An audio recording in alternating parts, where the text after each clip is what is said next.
xibaar yu wér te wóor ca tàng-tàng ba abonnez-vous pour ngeen di mën di jot suñuy vidéo. dal leen ak jàmm seen chaîne bi di Buzz 221 HD kii di Serigne Gueye Diop di ministre du commerce et de l'industrie ci ndaje bi nga xam ne moom la doon dajeek waa conseil national de la consommation te mu daal di ëmb grossistes yi commerçant yi ak yenn ci consommateurs yi si li ni mel kookee di Serigne Gueye Diop daal dinay jël ndogal daal di xamal sénégalais yi que ne dinañ daal di amal ay wàññi jëmale ko ci njëg mi nga xam ne moom la sénégalais di jëndee li ñuy dundee ci réew mi di Sénégal si li ni mel kii di Serigne Gueye Diop ne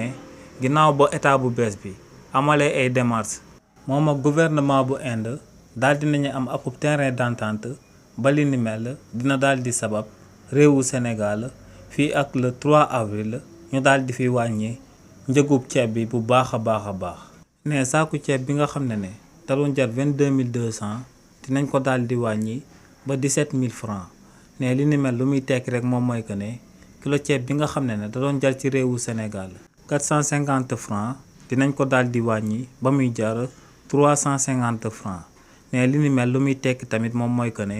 ci kilo ceeb bi daal dinañ ciy wàññi lu tolloog 100 francs ci kilo ceeb bu nekk ne li ni mel nag beneen jéego la bi nga xam ne